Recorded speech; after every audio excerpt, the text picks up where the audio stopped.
नमस्कार फ्रेंड्स, मैं पूनम गुप्ता स्वागत करती हूँ आपका अपने यूट्यूब चैनल पूनम के गीत संगीत में।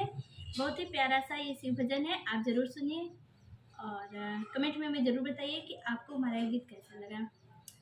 भले गोरा जईबू तू रूठी, भंगिया धतूर नहीं छूटी।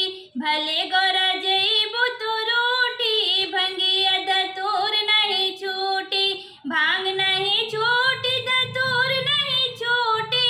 भांग नहीं छूटी, धतूर नहीं छूटी। भले गोरा जईबू तू रूठी, भंगिया धतूर नहीं छूटी। भले गोरा जईबू तू रूठी, भंगिया धतूर नहीं छूटी।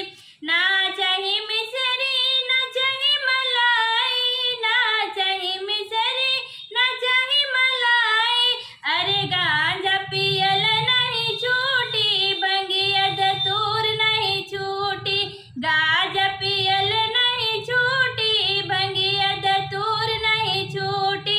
भले गोरा जईबू तू रूठी, भंगिया धतूर नहीं छूटी। ना चाही महल, ना चाही अटारी, ना चाही महल, ना चाही अटारी। पर्वत पहाड़ नहीं छूटी, भंगिया धतूर नहीं छूटी।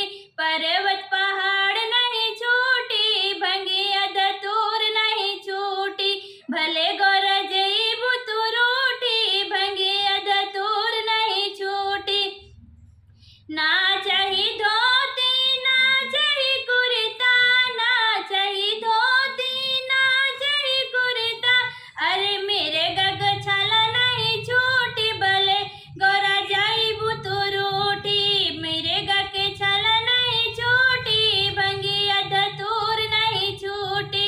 भले गोरा जईबू तू रूठी, भंगिया धतूर नहीं छूटी। ना चाही हाथी हो, ना चाही घोड़ा, ना चाही हाथी हो, ना चाही घोड़ा। अरे ननद बैल नहीं छूटी, भले गोरा जईबू तू रूठी। ननद बैल नहीं छूटी, भले गोरा जईबू तू रूठी। भले गोरा जईबू तू रूठी, भंगिया धतूर नहीं छूटी। भले